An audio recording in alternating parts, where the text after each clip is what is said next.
3. There it goes. We're live. Yay! You know it's Monday at noon when it's Cameron and Steph in the greenhouse. Woohoo! Welcome to Monday, Planting Live with Coast of Maine. Cameron Bonsi's behind I'm the back lens. here. He's going to answer all your soil questions. I'll try. He'll try. He does his best. He does his best. We'll say that. No, I'm kidding. That's I'm true. Steph. I'm with Farm to Table Kids, and you are in the Farm to Table Kids greenhouse. Cameron! It looks beautiful. Thank It you. gets better all the time. I know. I didn't preempt. Wait a minute. I'm reading what you wrote for me to say. Oh, no, this is The great. greenhouse is green again. I'm so excited. It's so nice. It really is. A lot of people have been joining us Mondays at noon when we do our live planting. And we planted everything from like tomatoes from seed to flowers from seed to showing you how to prep your raised bed for the season. And today we are going to show you I know, we can't wait. We can't the trendiest wait. thing going on right now. We're talking about dahlias today. Dahlias are super hot right now. I don't know if you know this, Cameron. They're so hot right now. They've been very trendy for a few years. So I was like, I gotta learn more about dahlias. People So, because really wanna get into I it. want to be trendy. Okay. You want to be trendy? Yeah, I Well, do. all right, well, Because as soon as you get know into this, then it's that's. not going to be the trend. It's just Wait a minute. Okay. Although I feel like the trend is switching to sunflowers. But here we go. Dahlias are well, not everyone's, but a lot of people's favorite flower. In all seriousness, they're a beautiful premium flower. They're the ones that sometimes come in dinner plate size, and that means it's like the size of a dinner plate, which is the size of your head. A flower like that is so fun. I'm not gonna lie, they're so fun to grow. Kids love them. They can use them as like fairy wands, but you can also sell them because the stems are so gorgeous. So they're a must-have for cut flowers. They're awesome if you just have a home with a border garden. Throw a couple dahlia tubers in your border garden home. It's awesome. Here at Farm to Table Kids, we're planning on planting about 400 tubers this year. What? Nice. That sounds like a lot. It is. I'm crazy like that. So how do we get those tubers? We actually grow them. So a lot of people know that dahlias come from tubers, but the kids at farm camp started asking me, Farmer Steph, but where do the tubers come from? And Cameron, do you know where the tubers come from? The ground. Oh, it's the ground. But a tuber, you plant just one of these in the summer. And over the course of the fall, this will create a flower, a beautiful plant will come of this. But the tubers will multiply over the season. So this one tuber will grow into a cluster like this. I actually didn't know that. You didn't know that? No, I Yeah, didn't. so it grows into this cluster. So you plant this, you end up with this. Wow. So you can see this is where the stem came out of the plant. But what you do then is you divide this big honking cluster into tubers like this. Is that a technical term? A big honkin'? Big honking tuber. Okay, Yeah, that's if it. you studied our class that we're in right now, you would know that. Just kidding. I'm like, let's move on. So, okay, this cluster, but isn't that amazing? Like, I love teaching this to kids, that this one produces this. And this is one of the reasons why people love this so much, because you not only get gorgeous premium blooms, you also get gorgeous premium tubers that you can share with friends. Honkin' tubers. Honkin' tubers. Yeah. I gave these to my friends for Christmas last year, and it's a beautiful present. Okay, the first thing I want to talk to you guys about is where tubers come from, or where dahlias come from. The dahlia plant comes from a tuber. The tuber, did you know? Okay, because the kids ask me these questions, I love farming with kids. They ask the best questions and often have the best ideas. Do they talk with their hands too? They do. Okay, all right, that's what I. So, did you know you could also grow dahlias from seed? I didn't know that. I researched it because the kids were asking me how do you grow a tuber? And you can actually grow dahlias from seed. Let me show you guys. Hold on. Should I fill in while you're running back there so that we don't lose our audience? These are dahlias that I started from seed. So if you see these right here, these look like these flowers here. But these ones were actually started from seed that we collected in the field last fall. So when did you start them? So these were started March 1st. Great. And what they'll do is their root system, they'll develop a root system instead of a tuber. But then this plant will create about 2 to 3 tubers this season. And then there'll be mother tubers, and they'll create clusters like this. So I just wanted to show people, because a lot of people don't know you could grow dahlias from seed, but you can. So they call them mother tubers?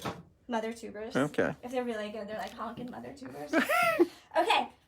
Sometimes, not all tubers are going to grow a plant. And I'm going to show you. Each tuber needs to have an eye. This is the eye. It's just like a potato. You have to have an eye for your tuber to grow. When you dig up your tubers in the fall, and if you overwintered them, you're going to be taking them out to look at them. A tuber's gone bad when it's like this. When it looks rotten. Yeah. When it's lost does. its life. Yeah. It's deflated and it's smushy. They're very, very similar to potatoes, and this looks like a rotten potato. So healthy tuber with an eye, rotten tuber, no eye. You can see the neck is cut off. It lost its nutrients instead. So I'm just going to show you how I cut this dahlia tuber. Okay? Cool. Yeah. So this one, you can see the neck is broken. Yeah. I'm just going to take that right off. The tools that I use are a knife and some snips. I prefer a knife that has ridges to it, but I don't know where I left that one. So what I'm going to do is I'm looking at all these different eyes on here, and it's so much easier to divide in the spring because the eyes already popped out, whereas in the fall, the eyes are very much hidden. Absolutely. But you can see in between all these little crevices here, there are all kinds of eyes and sprouts growing. So I'm just going to, there's no way to do this like without hurting anything. So I'm just going to take my knife and cut through here, trying to avoid as many eyes and damaging necks as possible. So I'm going to take this one and I'm just going to cut it right in there. The stem, you want to remove the stem as much as possible. I do that a little bit later. So here you can see this is the stem, and this is where the tuber meat starts to happen. And then you want to remove the stem. It just helps with when the plant starts to break down. And then we're going to try to get as many eyes on each tuber as possible. So now that I have this in like a manageable handheld size, I'm going to use my snips to cut these. And when you cut these, before you cut, you want to make sure you really rinse them off well. Because again, that's to be able to see the eyes. I also I snip off these rat tails. You don't need them. And they just make it look messy. Yep. I'm taking those off. Now here, there's some dirt there. I'm going to look at the eyes. The eyes are so important. Even that's an eye right there that hasn't sprouted yet, in case you're curious about what that looks like. You really, really do have to like put on your looking eyes, your special looking glasses to do this, because it's pretty finicky, but it's an awesome job to do once you have, it's a great job to do with like friends, and you get them all in the greenhouse or in your garage and you do it all together. And you're drinking a glass of wine? I mean, doing maybe. It? Yeah, maybe. okay. So something like this, I'm going to split this in half because I've got 2 bulbs here and an eye on each of them. So I'm going to do that and make 2 tubers right there. Okay? That's awesome. So I'll put that there, and then I've got this cluster here. This I'm just going to snip off because that's a neck to nowhere. This has a beautiful eye on it. And this has an eye on it. So I'm going to be strategic here. And so you're trying to cut it in half. Yeah, and I want to keep the How eye on how this can one. you tell if you've done too much damage to the eye? Okay, sometimes you're not sure. Sometimes you're not sure if it has an eye or not, and if it's going to grow. And when that happens, this one I kind of messed up. When that happens, I pot it and see what happens. So this one, I couldn't get an eye on this one, so I kept it clustered together, and that's going to So be you'll plant those together. Yeah, I'm going to plant that together. Okay. And then this one has a little eye up here, but I snipped it off. But there's another eye right there. You can't, you really have to have like train your eyes to see it.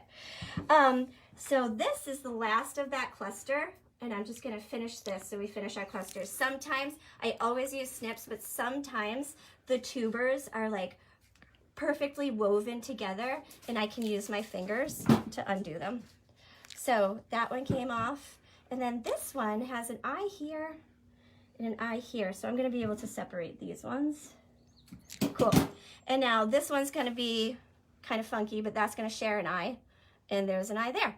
So that is half of our, that's just half of the cluster. So then you go through, like this was in the middle, that's dead, so we're going to take that off.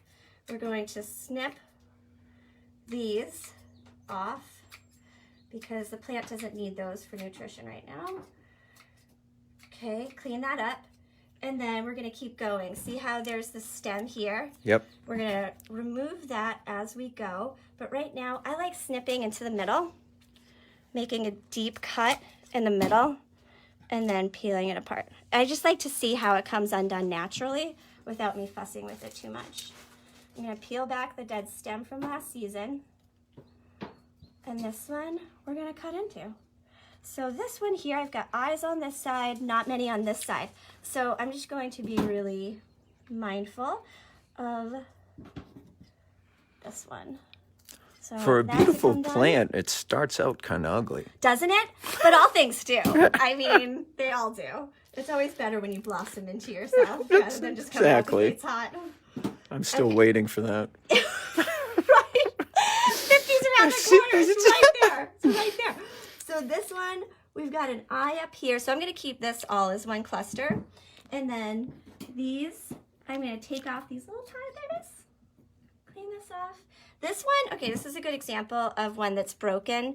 When a tuber has a broken neck like that, the tuber eye comes where like almost where the stem and the tuber connect. So if you have a bulb that's broken down on the neck like that, cut it off. Don't waste your time with it. It's broken. And then these ones are just kind of coming undone naturally, which is perfect. See how they just were intertwined, but now they're just coming undone for me, which is so nice. So this, I'm going to clean that up, take that off. So the eye on this one is, it's so fun to like find them, but it's right there. And then these ones have a couple. So I'm going to split this in half too. And I'm just going to make sure it has an eye on each of the tubers. Boom. And each have an Awesome. Eye. Okay? All right. So that's an example on how to split your tuber clusters. And then, know how you're asking me, how do you know if it doesn't have an eye or if it does or doesn't? Sometimes I just can't tell if it has an eye or not, but I am eternally optimistic. so you just plant it. Yeah. I put them in pots like this. Yeah. And so these are a bunch of tubers I wasn't sure would grow or not. And so I potted them into these pots so we could see if it has an eye. I planted these on March 22nd. So if it hasn't sprouted yet, it's not going to sprout. I'm so glad that I did this exercise. And these other ones were planted on March 22nd, like these taller ones? Yep, these were also planted on March 22nd, and you can see they're beautiful. So when I go to plant out my dahlias, which will be the first week in June, I take this whole thing and we will just uproot it like this and plant it right into the soil. But to be able to get your dahlias started now, because you guys, my field is low-lying, and we're in zone 5B in North Yarmouth. We got hit by frost on September 24th last year. Oh, it killed my dahlias, you guys. I didn't even get to see some of them because they're really a fall flower. You fuss over them now, and then you get the flowers in August and September. So they are worth the fuss completely, but a way to get started and a way to harvest sooner so that you don't get hit by an early frost like I did is to start them now. So I want to show you how to do that. Right now we showed you what clusters look like. We showed you how to divide them. If you have leftovers and you haven't divided them, get to them now, like right now. It's going to be rainy the next few days. Go in your garage or your basement or wherever and divide your dahlia tubers. If it gets too warm in the season and the season gets too far along, you worry that they're going to like rot, and you don't want that to happen. So to get them started, you just need some kind of deep container. I have an 8-inch round and a 4-inch pot. So this is a 4-inch pot that's tall, so it's a tall 4-inch. I have a mixture of Pro Mix and Coast of Maine Castine blend that I am adding to these pots. And dahlias are a heavy feeder, and I love feeding my dahlia tubers with the Coast of Maine Stonington mix. This is awesome to just throw down. Once I have the dahlia tubers in the ground, I throw that and top dress it down. I also love using the Coast of Maine worm castings to do a compost tea. And I'm going to show you how to do that. When is that on the schedule? For like the 4th week of May, I think? I think so, yeah. That's in a few Mondays coming up. So this is a really loose, I'm not compacting this at all. This is a very loose soil mix. What you're gonna do is take your dahlia with its beautiful eye and just put it right in the pot like this. And you can see I want about an inch of it to be above soil line. I'm gonna take that and cover it just like that. So the eye itself is completely above the soil line? It doesn't have to be, but this one is. If you can notice your eye, it's good to have it above soil line, but it'll find the light. You don't have to fuss about that. I would say keep the top of your dahlia tuber about 1 inch above soil line, and then put it in a warm, sunny place and wait for it to sprout. Do not let your dahlia tubers get to freezing. That will cause it to rot and turn to mush, and you don't want that to happen. So you do still have to worry about frost with your dahlia tubers, but by all means, you can go ahead and start potting them into these pots. The reason I got this big one out is because if I have a big cluster of one variety, and I think this is all golden scepter, I will fill this pot. I'll just take a bunch and just pot it right in. So I'm gonna do about 3 in this pot here. And that is all you do. And then when they're ready, will you separate them when you put them in the ground? Yep, I'll separate them when I put them in the ground. These are only going to be in the greenhouse for a month, so their roots won't get too connected. But you don't want to do something like this and then have it going for 3 months, because then their roots would intertwine. But this is just a month in the greenhouse. They'll be okay. Other ways that I've done it is I also put them in bulb crates like this. So you can see I have about a dozen tubers in this one. Wow. And you can see some of them are very mature. Some of them are just coming to life. So that's why, and some of them haven't at all. That's why I love starting my dahlia tubers early to see which ones have life to them and which ones don't. Because here in Maine, it's such a short growing season. In this way, you can get your flowers earlier. You can get a head start. Just put them in a warm, sunny place. It doesn't have to be excessive heat. My greenhouse probably gets, at nighttime, it still gets down to 40. So that's totally okay. They're warm enough in here, but that's how we grow dahlias. Does anybody have any questions on dahlia tubers? I know. We had somebody asking. We had somebody in Ohio that wanted our soil out there, but that's good. Or Missouri. Awesome. Sorry, but we did not have. There's nobody that's asked a question on here that I can see. Can I tell you one more amazing thing? Yeah, about you dahlias? can. Okay, you guys. If anyone out there follows Florette Flower Farm, she's out in Skagit Valley, Washington, and she's kind of the reason why everybody's in a dahlia craze right now. She has an amazing, I think she has 3 New York Times bestsellers about dahlias and growing flowers. But that is the book where I found out how to grow dahlia from seed. So with this dahlia, you can propagate this. This wasn't from seed, it's from a tuber, obviously. But you can take a scalpel, sieve that right there, take this, dip it in root hormone. Yep. That's not mandatory, but I would dip it in root hormone.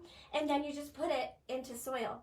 And that's another way to propagate dahlia tubers. This plant, this just cutting, will turn into a dahlia tuber. You can also use, you know what else will work is we have a liquid kelp product that you can do that with too that works just as well. Bring it over here. I know. I just as you said it. So root hormone?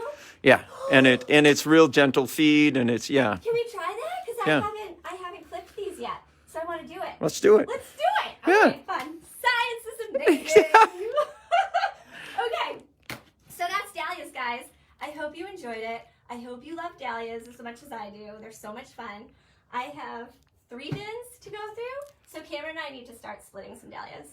Maybe some snips and get you going. Oh, God, I didn't know I had to work. All right. Thanks for tuning in, guys. Tune in next Monday at noon, Coast of Maine Live. We're always planting and having a good time in the greenhouse. So join us. Happy seedling season. See ya.